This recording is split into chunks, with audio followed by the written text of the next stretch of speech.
ไรเปลี่ยนกันกลางในเจ้ามาเนี่ยเขาลูกตื่นเฮ็ดเขาเซนเขาซ้อยนั่นน่ะเฮ็ดเขาเซนกูวัน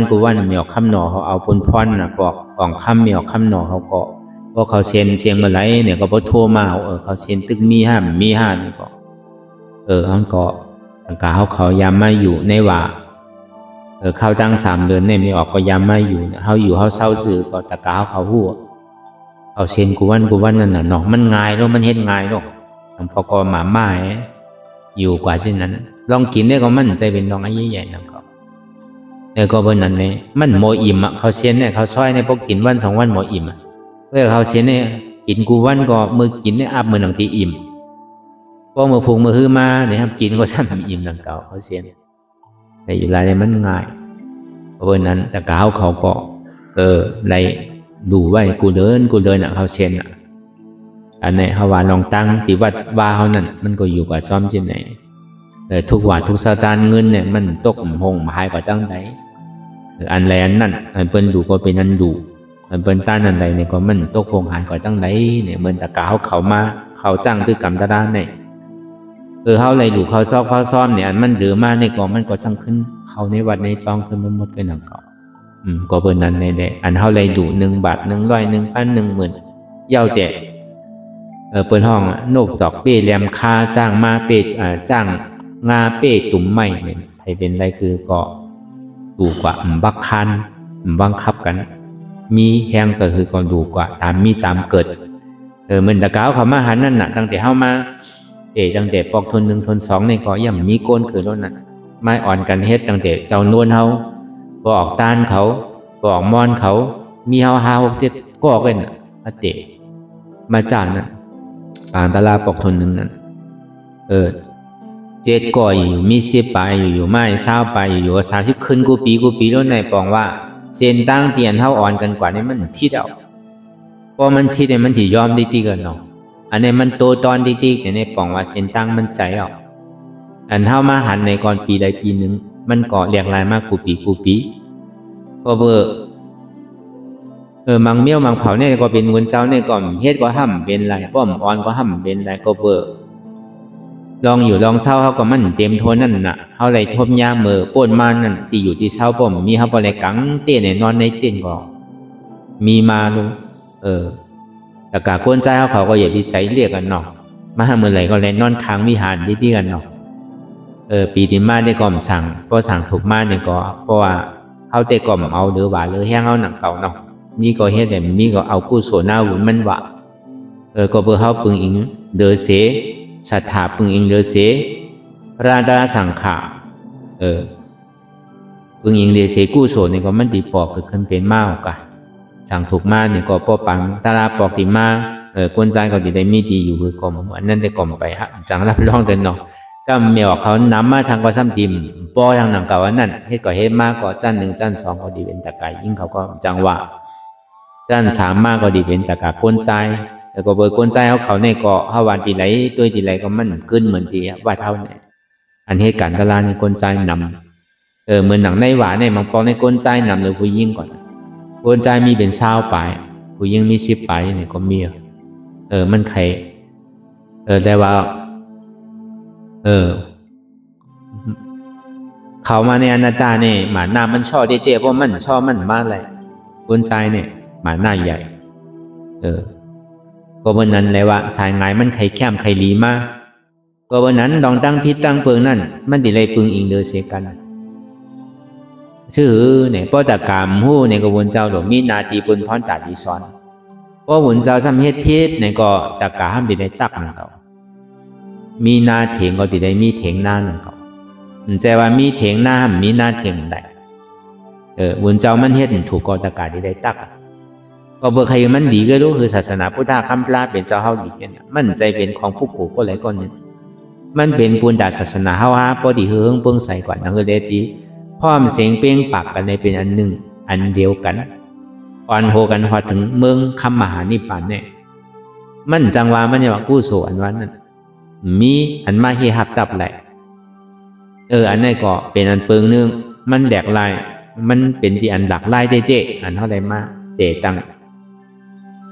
ไล่สั่งสอนของพระองค์ที่วิจิตรธรรมะเรียนมันเจ้าได้เอาคอสั่งคำสอนพระเป็นเจ้ามาสอนปันเฮานั่นพออะไรว่าพอเฮาเฮ็ดเต้พอเฮาอยู่จอมปักเปิงเต้เนี่ยก็ตานมันขึ้นใหญ่เนี่ยมันมีไว้กาโกนเตียนเฮาพึกอยู่ในมันเป็นพึกปุนตาดีคือเป้โตพึกปุนตาดีคือมีรองตั้งนำกัดบางปอกในโกนมันนำเนี่ยมันมีการมีขันก็จังไงเฮียโกนนำก็นำหลอกนำหลายแกมีหลายเปิ้นยำวาอยู่บอกเขามาว่าเจ้าเสียวเพราะวันนางหนึ่งนาลีได้โกนเน้นน้ำมอเนี่ยเจ้านาง2 นาลีเนี่ยเปิ้นไข่กูไว้เจ้าเนี่ยตลาดได้ก็ถอมเนี่ยเข้าใจง่ายเด้ป่องใจง่ายเด้อันเป็นลูกน้องตาเป้บ่บุญเฮานั่นพ่อกับกายได้ลองอนัตตาเหมือนเจ้าคู่มหายาจินเขาเลยสังเจ้าคู่มหาวิษณุเขาเจ้าก็ห้องกับกายได้ลองอนัตตามันเข้าใจง่ายเด้มันผ่าไม่มันเวตามันเปลี่ยนที่เอาอะไรง่ายๆเอาอยากเอาเย็นก็ถ่อมเข้าใจดีๆเนี่ยพอเฮ็ดจอมในตึ้งตีไรกล้วยกะอัน2 นาลีเนี่ยมันใครคำที่ไหนก็มีเนาะกล้วยกะมันไรปักเปิงปอบุญว่างไว้เฮาโหลน้ำกัดก้นเฮาโหลก้นน้ำเนี่ยมันมีน้ำกัดก็มันทุลาสังเสียจือเสียเสียงแกก็เบอร์นั้นในอันเข้ามาในองค์ตีอนาตาวิปัสสนาในเขาติดเลยมีลองตั้งนำกัดโดยไรเป้ตัวก็เป้ตัวเอาในซื้อในเขากว่าเขากล่าวเพิ่นเขากัดทบยาปอเขาเมเขาเลยสังทบยาลูกล่างเขาเลยสังวันหนึ่งเจ้ามาเนี่ยตัวเขาห้างกล้วยก็ติดเลยใจไม่ใช่มังปอกมังเผามาตลาเตียนเขาเยดิพองยามเดี๋ยวเนี่ยกวนเนี่ยพอมันเปลี่ยนมาเนี่ยจำมันตีตายเนี่ยมันจังเอาสังเฮตตลาก็บนนั้นพอเขามีพื้นฐานไว้เนี่ยก็ตัวเจ้าเก่าก็ซ้ำไรจ้างตื้อกับเย่านี่แหละปูนฐานเขาซ้ำขึ้นตียาปันกวนหิมอมเขาเนี่ยก็เฮ็ดไรก็เบอร์ตัวเจ้าเขาก็ทบมาเย่ามือเจ้าเขาตึกลุ่มลาปอเขาอยู่เนี่ยปอเนี่ยก็เปลี่ยนอยู่ตายผักใน3 ปีกินข้าวต้มกูวันวัน1 2 ปอกเนี่ยกูวันมันใจว่าเวียนวันใจก็เบอร์หังเคียวก็มันจังเกี้ยวอ่อนท่านเป็นเหล็กแพทย์โลอีเกี่ยวก็มันจังเกี่ยวกันเขาเหลียวเนี่ยมันง่ายเลยเปิ้นพวกเขากะว่างเมื่อไหร่เนี่ยใบหูปื้ดน้องปอเจ้าสามหนูหับเขียบหนูวันเขาเฮ็ดปันมันดึงยอมกินเฮ็ดก็ตามตัวเจ้าสามในเฮ็ดปันปัดปูลุ่มลาเช่นไหนก็เป็นตามตัวเจ้าสามเนี่ยเพราะต่างก็กะเฮ็ดเจอเหมือนใจเขาสมาวตลาสอนจอมนั่นน่ะบางปอพ่อกลางในเจ้ามาในห้องฉันในปอตัววันตัวเฮิรนที่อย่างละปอเนี่ยต้องเจี๊ยบเนี่ยปอต้องมีอยู่5เนี่ยวนกำหนึ่งมีเจี๊ยบรู้มันเป็นทุกข้าสุขาหรออย่างทุกข้าเนี่ยจ่องมันอู้เปิงไรอยู่ไรให้ไปทางอันนั่นอนัตตามันก็สั่งเป็นวิญญาชีก้อนหนึ่งทำตลาดเด็กก็มันก็เห็นหู้เอาตั้งแต่เมื่ออายุตั้งแต่เป็นเจ้าสางอนในเมืองร้อยเนี่ยในพระเจ้าหลงน้ำยื้ออันเนี้ยเป็นที่จัดที่ปอเจ้าเขาเกิดเป็นพี่น้องร้อยเป็นลุงนานใส่ปังนั่นมีตั้งหมู่ตั้งหมอนในเมืองจริงถุงในเกาะก็ดีเห็นลองเจเลเขาเนี่ยความใต้ห้องว่าเจเลความมือเขาในห้องว่าปูจานก็ดีกับกาเลยลองป่าดีกับกาเลยลองตีเวียนด้านสังเนี่ยทีเลยมาถามมันดีๆไผ่อาจารย์เมืองเขาเลยสังไผ่เจเลเมืองเขาสังเจ้าไหนดีเลยเป็นดีปึงเป็นที่อันเปิ้นมาถามนำทำคำสอนปุ่นดาปอเนี่ยก็ในพอถึงเมื่อเปลี่ยนมาลองตั้งหู้เจ้าเก่าลองเจ้าเก่าได้อยู่ได้ต้านไว้เนี่ยดื่มหมดคุกใจไรแต่คุกใจไรสังเนี่ยเมื่อเมย์อ่อนตั้งนั่นก็เบอร์ปอเนี่ยอายุมันแก่เลยเมย์ก็เบอร์เมย์อ่อนตั้งตายกว่าเย้าเนี่ยได้ซ้ำขึ้นมาสืบเมย์เจ้าชาเป็นก้นพี่น้องขืนหน่อวันร้อยเนี่ยอันนี้ก็บอกเพื่อนนี้หนึ่งหน่ออีกขั้นถอมก็เบอร์มันเป็นดาราเนี่ยแหละเขาก็เอาไข่ก็เอาไข่ในกันนั่นหน่อคือเขาพอได้ปองคือเขาพอได้หู้ได้ปองกว่าเขาว่ากับไก่เลยลองอันเขามาพึกในมันใจอะไรอยู่ตอบกลุ่มเกจูปอเมอะไรอยู่พอเขาเอาหมอใจก็เบอร์ตัวเจ้าเขาก็เลยทบมาก็เอาที่นั่นขอว่ามันก็เลยเห็นหูดีหูไล่น่ะ มันก็ฮู้ลองนำทำคำสอนเนี่ยมันเจ้าเนี่ยแค่นน่ะลองปาลีลองวหาราชใช่ไหมเนี่ยเพราะวันนั้นมันก็คู่จะได้สังเนี่ยมือมีอ่อนตั้งนั่นมันได้มีเฮินไว้เนี่ยมันซ้ำขายแปดขายก็ซ้ำได้ปันแจกเงินดุกเงินหลานนั่นน่ะมันก็ไม่ใจอันนั้นน่ะก็ไม่ใจอันนั้นน่ะพอเมื่อไหร่พอวนมากก็พูดปอที่นั่นนะโอ้เราได้ขายก็กล่อมได้เอาเงินเอาสังปันเขามันมีใจที่นั้นไว้เอามันตกใจลองนั่นลองการกู้โสดีตัวเจ้าก็ได้เฮ็ดไว้เนี่ยดูต้านปิตกา3 กองเนี่ยในเมืองเคียงตุงเนี่ยเมื่อมันมาเฮ็ดนั่นขันตังมันได้มีก็คือเนี่ย84,000เฮงกูเจอกูไม่ว่าเป็น84,000เฮงโคหลูโคต้านที่เป็นปิตกานั่นเนี่ยก็เอาต่างเหนือจ้างเหนือมากก่อนมันก็เฮ็ดมาหลายปอกหลายกรรมอ่อนเมินอยู่อ่อนเมินเฮ็ดเปิ้นสร้างเฮาว่าเมื่ออันเขามีอยู่ปุ่งหน้าอยู่5 6 7ก้อนนั่นนี่เขาเด้กว่าที่วัดทำกับปัดกับเพลก็ตังอธิษฐานเนี่ยนางตะไลก็เงินเฮาเต็มมีหนังเก่าก้วยกับพวกก็ได้เถิกเป็นเจ้าตาหน้ามันในสังมันติเป็นถัดแจถัดแมนอยู่นั่นในสังคือกองมูเสียจีที่ไหนได้คือมันบ่พูดออกคือมันบ่มีเจ้าตาหน้าให้กรรมเนี่ยเขาก็เฮ็ดจังนั้นติถัดอนิยาในสังถัดจอมนางอันที่เฮ็ดอยู่เมื่อเร็วก็ฉะนั้นเย้าก็ที่ถัดจุกเป้งผ้าก็เขาก็เฮ็ดมาเมื่อเร็วเนี่ยเจ้าจุกเป้งผ้าก็มีเปิ้นฮู้จักนำเนาะอันนั้นก็อีปอเขาอ้อนกันกะตีกะทางนั่นแหละเขาอธิษฐานนี่แหละอันนั้นก็เฮาว่าลองอันที่มันเจ้าได้เฮ็ดไว้ในศาสนานี่นำหนาจังลัดมันเอาก็เบอร์นั้นเนี่ยมันคุกใจไรลืมแปลจริงๆกันได้จังดีอย่าไปไม่ใจทั้งไหนกันมันมีหลายก้อก็ดีซื้อข้ามในปันเขามี4 ก้อได้5 มู่เนี่ยเอาแจกปันเขาเจอนี้ยาวก็ลามากกว่าเฮ็ดที่นั่นอะเสียงห้องออกมาทางเฮ็ดที่ไหนดิติ๊กก็ในพอดีมากินข้าวตัวเมื่อไหร่เนี่ยก็ไปหัววืดๆอะอะโดมใครกินเนี่ยวะก็เนี่ยเป็นก้นก็หลกินข้าวแน่ตัวกินข้าวรู้เนี่ยก็ตัวเขายังอยู่เนี่ยเขาย่ำไปตายเด้อเนี่ยเขาเลยกินเนี่ยอยู่เบอร์หลูกินใจกินเบอร์หลูเขาอยู่เขาย่ำไปตายเด้อรู้เนี่ยก็เอาตาลาสอนที่ไหนในข้าวตั้ง2-3 ปีเนี่ยมันจังกว่าตั้งไหนมันจังออกกว่าตั้งไหนก็การที่ได้รู้ตัวอยู่จำที่นั่นตัวอยู่รุมรามมาต่อถึงมันพอนั่นพอสุดเสียงกว่าในตลาดต่อถึงอาสาสายใจเพราะขาดกว่าอันในตัวทบเจ้าเฉาในเฮ็ดมากูบอกในกว่าหาหมอยาที่ดีกะก่อนตั้งในเฮากว่าสิงมุดีกว่าป้อยาจำดีเสียงมาทำยอกาท่าทั้งเฮ็ดกว่าเฮ็ดมายามันใครเถื่ออยู่ยาซื้อก็มันเตือนน่ะซ้ำปอกขึ้นมาตีโรงพยาบาลที่เป็นของรัฐบาลน่ะซ้ำแค่นี้นึงก็ในเฮ็ดกว่าเฮ็ดมาเนี่ยเอาใส่ป่องเนี่ยพอใส่ป่องเอาก็ใส่ป่องเปียแล้วก็เปิ้นก็นัดกะหาดีๆกำนึงสุดมาเนี่ยก็แทบตัดสินใจเอายาพูดแปบหมดอำนูกินนะก็ลูกเดียวเอาตะลายาเนี่ยกินก็มันคันนั้นแกหมายมันต้องปั่นโซแคบโซข้าวแกเอายาทิมแปดก็เอายาทิมแปดก็เอาตะลาสอนไงครับเนี่ยก็ติได้ไว้ใจยาวๆหนังเก่าลุมลากลเฒ่าเนี่ยลุมลากลอันตายผักลุมลาคนเป็นเด็กแพทย์เนี่ยป้อมใจยาวมันหยาบป้อมใจยาวเนี่ยในเปิดห้องว่าบริหารร่างกายนั่นน่ะก็เป็นเด็กแพทย์เนี่ยก็ในปกติถึงที่หมอเจียงไฮ้เอาเนี่ยก็เปิดได้ว่าอายุเท่าก็เท่าอายุพวกเก่า10 ปลายเอาเนี่ยซ้ำดีเลยผ่าห้องเขาเนี่ยดีเลยโทษไส้เนี่ยว่าก็ตายมาได้เขาหมอปุนพรเนี่ยว่ามีดีตัดสินใจแค่เนี่ยว่าปกติคือผ่าก็ผ่าปกติมันผ่าก็มันโลภะเนี่ยว่าเขาพวกใครหับคำใส่ป่องมันมาได้เขาก็มันไปยามหันซ้ำอาสาก็ซ้ำเท้าเนี่ยผ่าก็ผ่าเนี่ยก็แต้สินใจผ่าเนี่ยก็อ่อนเอาคือกำลังใจมันน่ะด้วยไปอ่อนมัน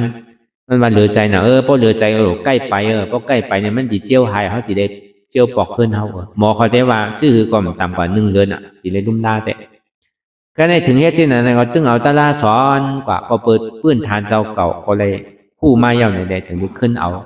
ตอบกลุ่มเกจูพอเมขึ้นนั่นก็เวนั้นมาเนี่ยก็7 วันพอ7 วันก็เลยปอกขึ้นพอปอกมาที่เฮือนเนี่ยก็ติเลยโยกปัน ขายเอามือตืดไปเนี่ยฉันดีเลยไปเอาไม้ค้อนเต้าก็ไปให้มีไล่ไปนั่นก็ก้นเด็ดแพทย์ได้มันจะลาดีไปนะเพราะว่าเอาไม้เต้ายากกว่าไผ่กว่ายากกว่าเอาขาเนี่ยย่ายขวาไผ่ใช่เอจิไหนไปอยู่บอกกะวันไหนสามปอกเนี่ยกลางในเจ้าไอ้กลางวันเนี่ยไปหลายแล้วป้อมตั้นล่ากับวันสองปอกกลางในเจ้าเนี่ยไปหลายไปเอจิไหนปอกขึ้นมาหลีขึ้น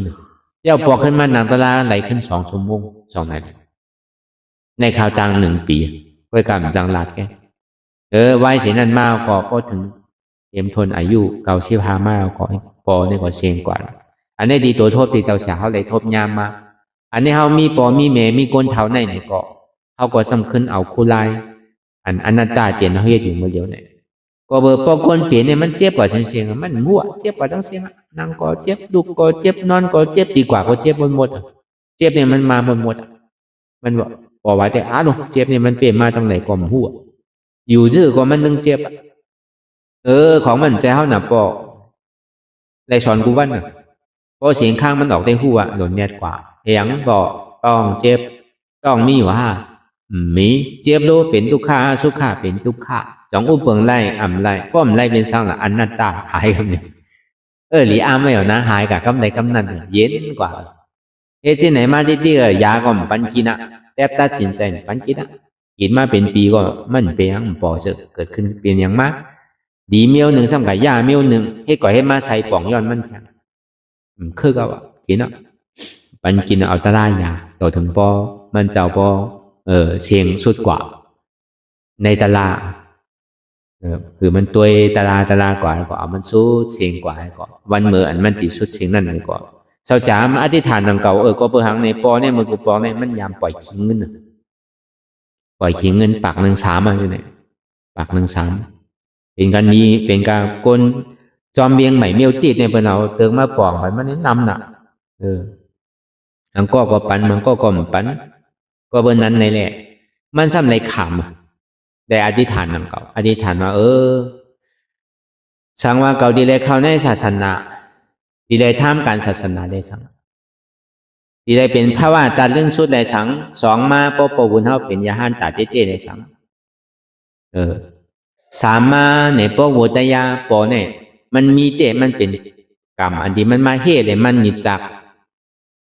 เนี่ยก็คือมันอันหายได้มันตึงหายเอามีคนเท่าน่ะเนาะมันดูมันก่อยมันกดมันปังมันได้กว่าง่ายๆอย่าไปกาโดยลองต่อซ่าอย่าไปกาโดยลองอันใจนำใจกรรม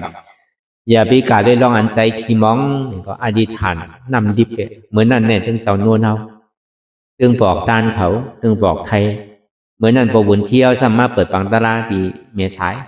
กำในเฮาสังเขมันเกิดขึ้นในตะกี้เล็กอ่อนกันสอขาตีกำกว่าวัดในกำกว่าวัดนาอ่อนกันตึกอ่อนกันหาที่อยู่แต่ที่ผิดปังเอาปบุญเที่ยว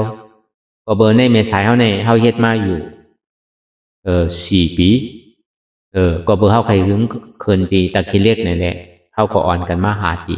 เมื่อข้าวย้ำตึกหานั่นเขาก็สืบพงมาเมื่อเดี๋ยวในปอเนี่ยเป็นนักไว้มันห้องมันข้างเป็นถึงก็พอเลยยินเช่นนั้นก็ถ้าเอาคนแนดคามมือก็แนดคามมือคำขึ้นวันเหมือนนั่นเลยก็เมื่อนั้นยังตึกอยู่ดีเมื่อนั้นก็ชาวโน้นก็ยังตึกเป็นปอกโน้นอยู่นั่นเนาะเป็นใจโน้นอยู่นั่นเจ้าโน้นไปเป็นเจ้าโน้นเด้อลูกเขาก็มืดกันมีอย่างก็ซอยเหลือกันบอกอันเจ้าโน้นเนี่ยเหมือนปอก็ว่าเหมือนลูกก็ว่าเนาะเหมือนปอซื้อเนี่ยเมื่อจะเข้ากว่าบทตีปอวุนที่เนี่ยมันทำเฮ็ดปอออกเจ้าโน้นเนี่ยเป็นปอออกเขาก็ได้ถึงเมื่อมันเจ้าดีโหวตเนี่ยเจ้าเขาทำเฮ็ดฉลาโหวตมันถึงว่าเป็นปอก็ใจเป็นลูกก็ใจนั่นอันนี้ก็อะไร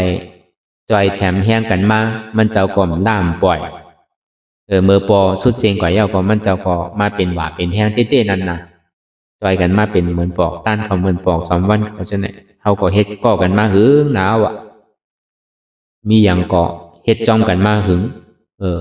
ต่อถึงมาถึงเมื่อเร็วก็ยังตื่นไรมาย่ากันอยู่นั่นน่ะอยู่ไรมันปล่อยมันล่ากันไร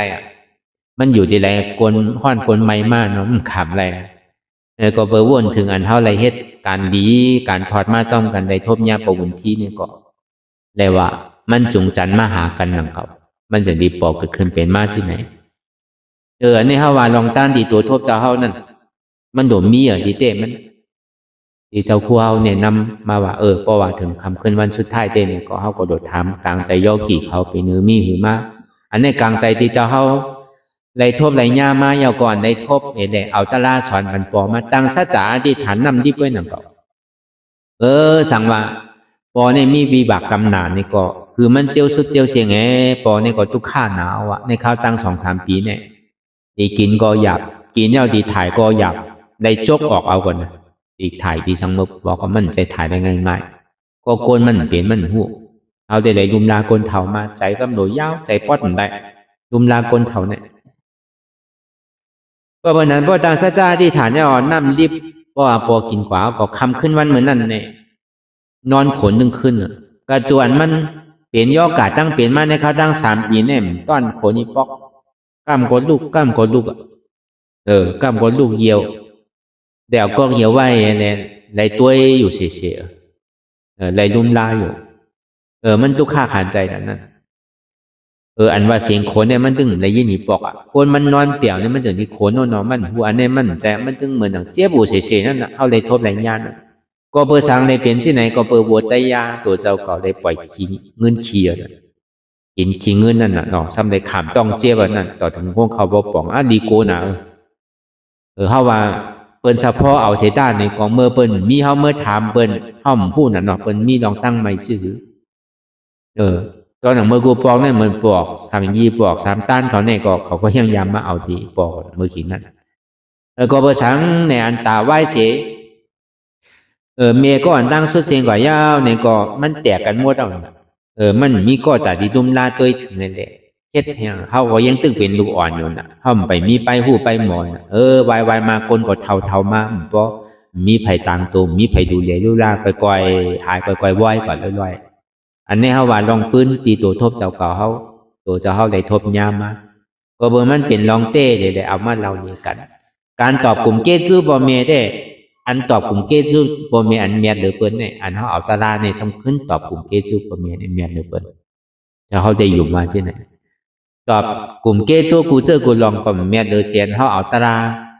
เหมือนเมียเนี่ยก็เหมือนกันเมื่อกูปอกเล่นเมียก็ป้าใจตาลาเนี่ยกูบอกของเมืองเฮาได้พอตอกสิ่งได้ป้าใจอยู่เนาะเสียงเสริญเสียงลำมงได้ก็มันติดจับคำมาหึงเอารุ่นเอาพี่น้องขืนเนี่ยลำมงตอกซึ่งพี่น้องขืนนั่นเนาะไอ้ถอมใช่นั้นเสือนั่นเนี่ยได้เจือกหนานั่นกันเนี่ยไหวเสียนั่นมาเนี่ยก็เมื่อขีนั่นเฮาไปทั่วไปญาติเอาก็ซ้ำดีเอากลุ่มเกจูเจ้าสุขคำนั่งเก่าเนาะเพราะว่าสังเนี่ยเฮาซ้ำกับไรมนซีดีที่บอกลุงนานใส่ต้านนะอันดีเป็นตะกาอันดีท่าจอมนักเนี่ยเป็นตะกาท่าจอมนักเนี่ยมันซ้ำใกล้กับเขาตะลาที่มหาโพธิเฉยเจ้าฉาสุขข้ามเนี่ยสามารถเปิดปังตะลาตีมหาโพธิพอมาเปิดตะลาเนี่ยมันเจ้าซ้ำใกล้เฮ็ดแขกเนาะแขนซีรีนั่นแหละมันก็เอามาปั่นเขาก็มาถ่อมตะลาเนี่ยเข้าใจง่ายหรือไง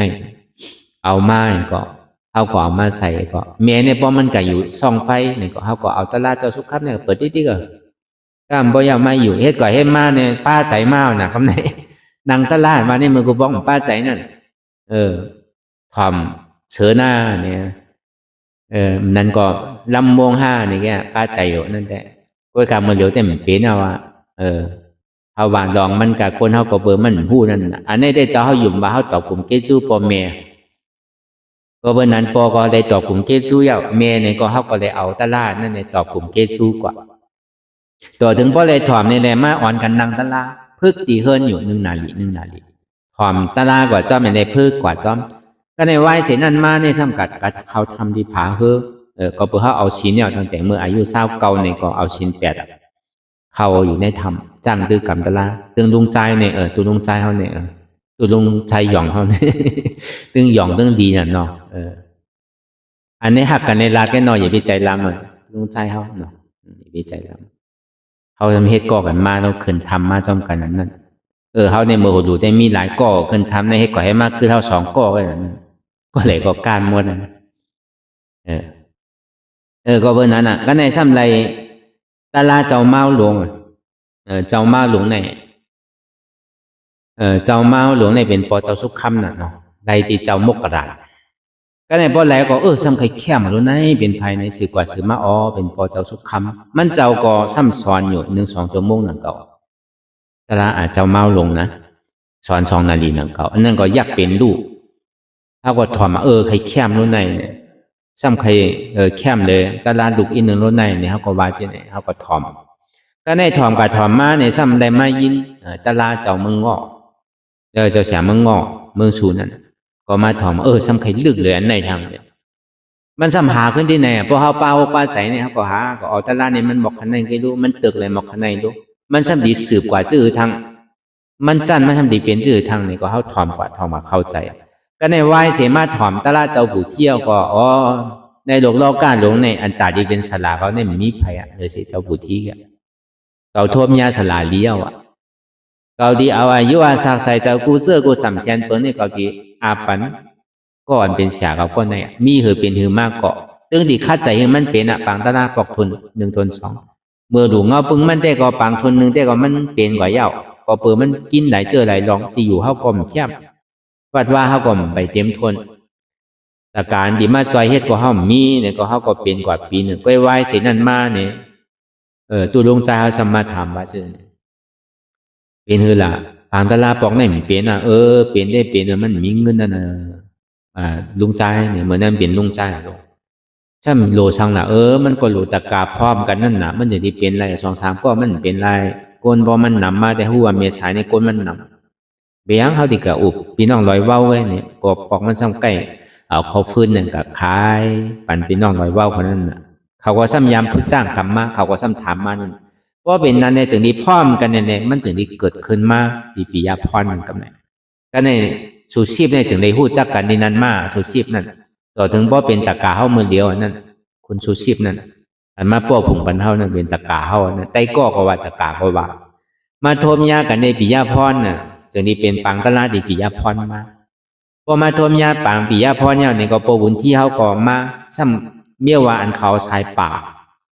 ในปิยพรนั่นก็เปิดส่งมาที่ทำผาสมมาอยู่ที่ทำผาสมซ้ำเอาสายป่า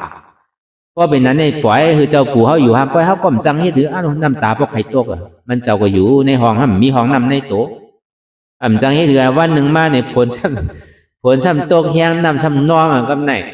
ปวบุญมาเข้าห้องน้ำในปนหนูปวบุญในปติไหลซ้ำน้ำเมื่อข้าวย่ำนั้นในปีเสียงผ้าเขาในสมาตัวเมื่อข้าวย่ำนั้นก็กัดกูอันวันนั่นก็มันก็ซ้ำเอาเอาสังมาเนี่ยมายกหลุมใจเป็นที่กัดกูเป็นตั้งตายาปุ่นตั้งตองกี้ปบุญก็ห้ามไว้เมื่อข้าวยำนั้นตั้งแต่นั้นมาเนี่ยเขาก็มีปังตลาดกูบอกเขาซ้ำเป็นก้นผาแตกกันในเขาก็ผิดปังมาเขากับอุบผู้ช่วยดิ้นเขาอุบจะอาวาสเขาก็มืดเกยกันมีอย่างเขาจอยเดือกันเพราะอุบที่นั่นยาวนี่ก็ปังตลาดนี่จากนี้ปอกเกิดขึ้นเป็นมาที่เขาเลยเปิดที่วัดผาแตกใน3 ปอกตอนหนังสินทำผู้ว่าปอเขาก็ยังมืออันเท่าเปิดปังตลาดนั่นมันจะก็ยังมือฮอตลาปั่นเท่าอยู่อันนี้เจ้าบุตรที่ล้นไหนแค่มาดีอ่อนกันเฮ็ดเลยอ่อนกันกว่านี่ปั่นพอญาเดียวก็ตั้งใจกันเฮ็ดเลยเนี่ยมันเจ้าก็มาปั่นแห้งเขาหนังเก่ามันเจ้าก็มาฮอตลาปั่นแห้งเขาหนังเก่าติพาแตกมือเท่าเปิดปังตลาดนั่นก็เบอร์นั้นอันเท่าเฮ็ดมาซ้ำกันในตีในได้ก็ยังไปตายเขาเลยทบยากันอยู่ตั้งแต่นั้นมาเนี่ยก็เข้าก่ออ่อนกันเฮ็ดกันมาต่อถึงพ้องย่ำเลยอย่างไหนเข้าก่อเฮ็ดหนีตัวอย่างจะเข้าก่อเฮ็ดหนีตัวอย่างเจ้าโน้นเข้าก่อเฮ็ดหนีตัวอย่างตัวลุงใจเข้าก่อเฮ็ดหนีตัวอย่างอันเขาในศาสนาแต่ต่างก้อนมีทั้ง10 ไปแต่ยังไปมาเตือนเนาะเขาได้คำพังปะเนี่ยบางก้อนตึงยืยึกว่าตีมาตีลุยตึกจมผู้มันจังเฮ็ดเจือเนาะอันนี้ก็พวกคำเหนียวรู้พวกใครตุกฆ่าใครจมดังก็เอาว่ามันจังเฮ็ดเจือนั่นเนาะก็เบอร์นั้นลองตีกว่าที่มาเตียนเท่าไรมามีปังตะลานนั่นก็เบอร์นั้นหนังเก่าเฮาว่าลองตั้งตีวัดเท่านั้นก็เบอร์มันเต็มโทนตีเต้ก็ใครผิดปังเจ้าเขามาตั้งแต่ไหนยามอุบกันมากกว่าเสียได้ทบยากกันนี้ปอกได้อุบตั้งพงได้หันตั้งห่างอันดีเลยมาทบโตกันที่ในเฮากับญาปบุญในก็เปิดตะเปียปบุญแน่นำก็ได้เป็นก็ได้เฮาก็มาพูดมาปอกเจ้าเขามือเนี่ยก็กำหนึ่งเนี่ยเขาเจ้าซ้ำปอกมือเฮาอยู่เขาเจ้าซ้ำอยู่มือเฮาอยู่เขาเจ้าซ้ำมาเฮาทบยากกันสิปอกเดือเสียไรอุบในพงกันแก ได้กับสืบกันแน่ๆมันจึงได้มาทบกันพ้องย่ำเหมือนเดียวในก็เบอร์นั้นก็ใครว่าในลองอันในตักกาเข้าคำว่าในก็จะเขาดีว่าลองตั้งกังใสที่เจ้าเก่าอันในมีไว้นั่นก็เบอร์อนัตตาในมั่นใจเป็นของก็หลายก้อนหนึ่งมันเป็นปุนตาเข้าเป็นดวงน้องตะเปเจ้าบุทีโดยเช่นนั้นการนังคือศาสนาพุทธคำราเป็นเจ้านั่นที่เฮิงเปิ้งใสนังคือแหละตักกาเข้าซ้อมพักซ้อมนั่นเปิ้นตีมซุ่มหลอกซุ่มหลายอันเปิ้นได้อยู่ได้ตั้นนั่นก็เปิ้นก็หวังเปิ้งอิงอันเท่าเป็นดูข้าพุทธคำราเป็นเจ้านังคือแหละเปิ้นพอดีหลายอย่างกว่าเส้นตั้งนี่ปั่นที่กัดเย็นนั่นนี่แหละจึงดีมีลองตั้งตีปึงเกินดีเฮาเนี่ยแหละเฮาจึงดีได้มาจู่มาตุ่มกันก็เบอร์นั้นนี่แหละก็เบอร์ยังก็มันเต็มโทนนี่แหละก็อ่านหนานั่นน่ะที่อยู่ที่เช้าตอนหนังที่ย่อกี่ที่นอนก็บ่มีอ่ะนะตัวย่อกี่ก้นใจเขาบ่มีที่นอนก็มันนอนข้างวิหารก็ข้างป้องเกยละเกยวนตั้งหลังให้ปอกก็จมไม่ได้อยู่ว่าชื่อไหนอ่ะย่อกี่ใจเขาก็เลยว่าดีปันแห้งดีโหมโจมจอมเตี้ยวในกลางใจเจ้าเสียได้ก็ใครโหมโจมจอมเตี้ยเจ้าสังขารเขาเนี่ยก็เหมือนกันดังเก่าไม่อยู่ที่ไหนมั่นใจเปลี่ยวมวนเข้ามาในวัดอนัตตาเขาในตุกฆ่ากันกูก็พวกเขาย่ำหลัวพี่ละเมียเราสังอะไรจอยกันรอพวกเขาย่ำหลัวกับตุ้งซ้อมสารในก็ได้เปลี่ยนกันเมื่อมันได้กึดเขาเจ้ากูป้าก็อันว่าลองขั้นลองอ่อนลองหย่อนลองย่านก็มีเพราะว่าห้องเขาเฮ็ดอ่ะ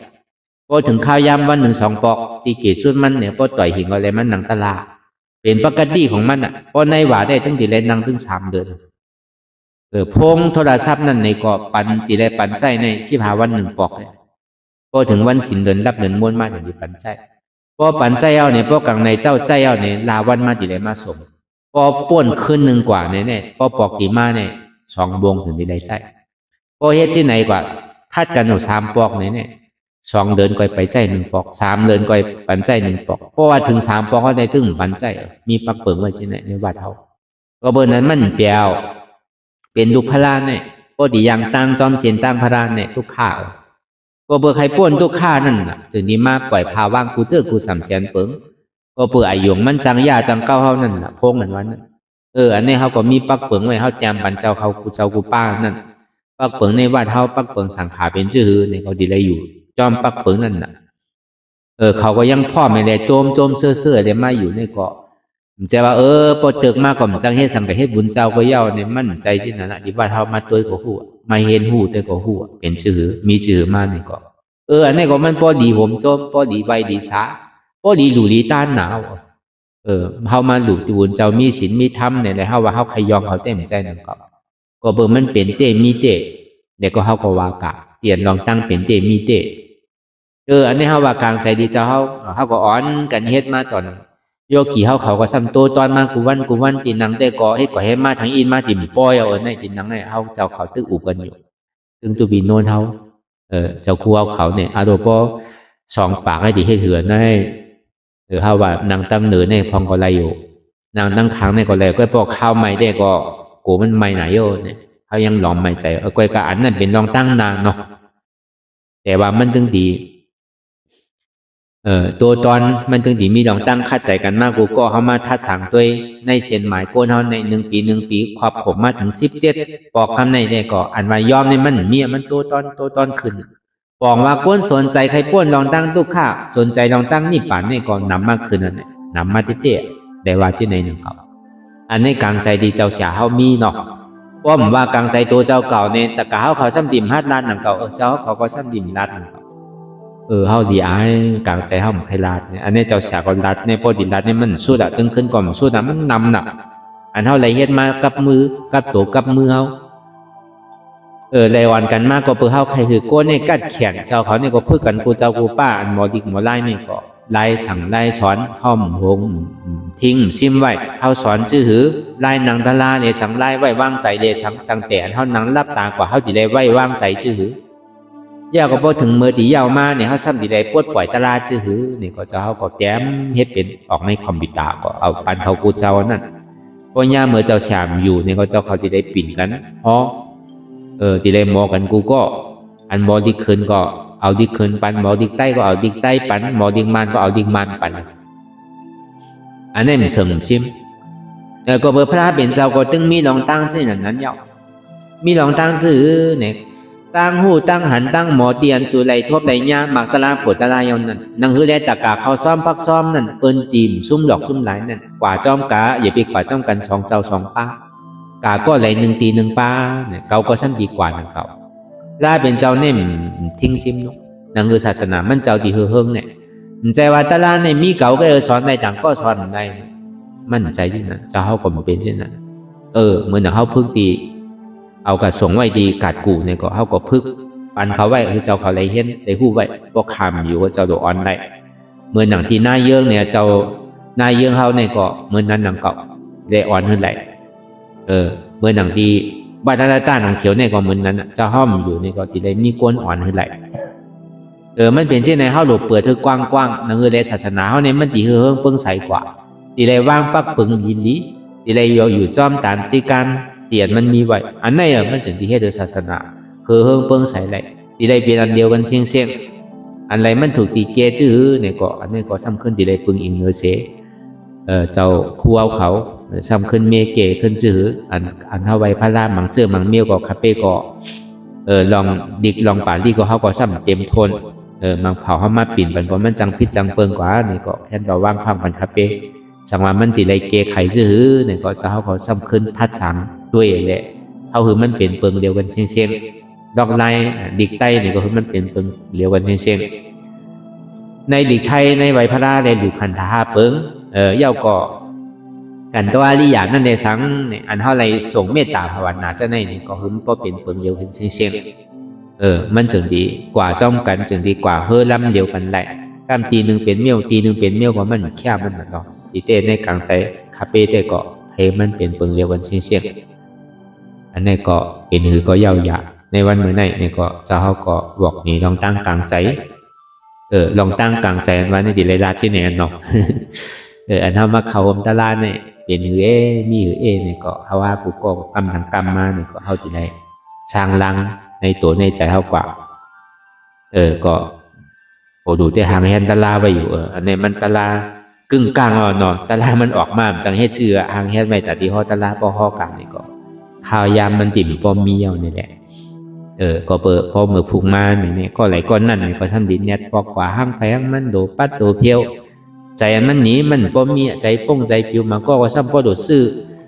ดิ่งมาก้าวไว้ปอหลุดเนี่ยเมื่อเกิดก็มีมันก็ซ้ำปอโดเนี่ยกว่าคำเมษายนกับเฮ็ดวัดไว้มันก็มีเนี่ยโกเนี่ยกันนั่นน่ะนะเพื่ออย่าเป็นเนี่ยที่เต้มันได้เมื่อผูกมาเนี่ยปอกลางในเช้ามาปอเขาปิดปังตะลายเนี่ยก็ปอบอกกับเก่าโมงเจนก่อนเขาปล่อยมาปิดปังตะลาอันตะกาเขาไหลหลุไหลต้านไว้ตึงปึกตึงโมตึงเสียงก็เขาตีได้พอตะลาก็เย้าพอตะลาก็เย้าเสียงเย้านี่ก็เขาก็ไหลก็นั่นเสียงว่าอันเท่าไหลมาหลุมาต้านในปอกกำในปังตะลาปอกกำทน17ในเนี่ยก็มันก็ยังติดจับกับไว้อยู่อันเท่าไหลหยัดน้ำหยัดสังเท่านั้นมันก็มีอยู่เพื่อกากรมว่าสังหนังเก่าเพื่อกาเข้ามาเหตุการณ์ตะลาหมอกขันในได้ก็เขาก็ติดปองเนาะการนั้นเขาตัดที่ส่งกู้โศกกันได้เอาใจเขาส่งเนี่ยมันดีถึงไว้เลยบางปอกในใจเขาก็อยู่ซ้ำน้ำหยาดแค่น่ะน้ำหยาดตีเสียงป้อบุญเจ้าฮอนั้นน้ำหยาดซ้ำเจียวเสียงป้อบุญเจ้าฮอไว้หนาเนี่ยน้ำหยาดซ้ำไปเสียงมันก็ไม่ใจน้ำหยาดแค่น่ะตีเต้ในการกู้โสตั้งนี้เนี่ยมันใจมีที่น้ำหยาดมันมีที่เขาเอาอายุอะไรส่งยืนปันปอเขาเลยสังเมเขาเลยสังอันที่เขาใครยังงานส่งปันนั่นเขาซ้ำขึ้นอายุเขาปิ้วกว่าปอเขาอยู่พระว่าปู่ในเลยสังเมเฮาอยู่ภาวะปงไรใจสังคือเลยมาหับพรดีกู้โสตีอันดุก